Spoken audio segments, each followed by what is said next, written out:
3 મહિના સુધી નહીં લાગે ડ્યુટી। નમસ્કાર, સ્વાગત છે આપનું આરબી ન્યૂઝના ટોપ સમાચારમાં। હું Ashwin Rathod. Trump tariff war વચ્ચે ભારતનો મોટો નિર્ણય, કોટન પર 3 મહિના સુધી નહીં લાગે ડ્યુટી। યુકેના 85 વિસ્તારોમાં પાકિસ્તાની બળાત્કારીઓનું ગ્રુપ સક્રિય। બ્રિટિશ સાંસદના અહેવાલથી સનસની। સંભલ હિંસા મામલે સીએમ યોગીને સોંપાયો રિપોર્ટ। અહેવાલમાં કરાયા ચોંકાવનારા ખુલાસા। રશિયન તેલની ખરીદી બંધ કરે તો ભારતને ટેરિફમાં રાહત આપવાનો અમેરિકાએ કર્યો ઉલ્લેખ। નેપાળના માર્ગે બિહારમાં ઘૂસ્યા 3 આતંકવાદીઓ, સુરક્ષા એજન્સીઓ બની સાબદી। હવે અમેરિકામાં વિદ્યાર્થી માટે 4 વર્ષ અને પત્રકારોને 240 દિવસના જ વિઝા મળશે। ચંદીગઢ કુલુ હાઈવે પર 50 કિલોમીટર લાંબો જામ, ઘણી ટ્રકો ફસાતા ફળો અને શાકભાજીનો પુરવઠો જોખમમાં। દિલ્હીવાસીઓ યમુનામાં ગણપતિનું વિસર્જન કરી શકશે નહીં, ઉલ્લંઘન પર થશે 50,000 રૂપિયાનો દંડ। ટ્રમ્પની ઝેલેન્સ્કીને ચીમકી, યુદ્ધ રોકવા સંમત નહીં થાઓ તો યુક્રેન પર પ્રતિબંધ મૂકશે। રશિયાએ ફરી યુક્રેન પર કર્યો ઘાતક હુમલો,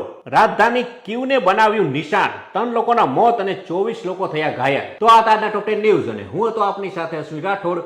જય હિન્દ, જય ભારત।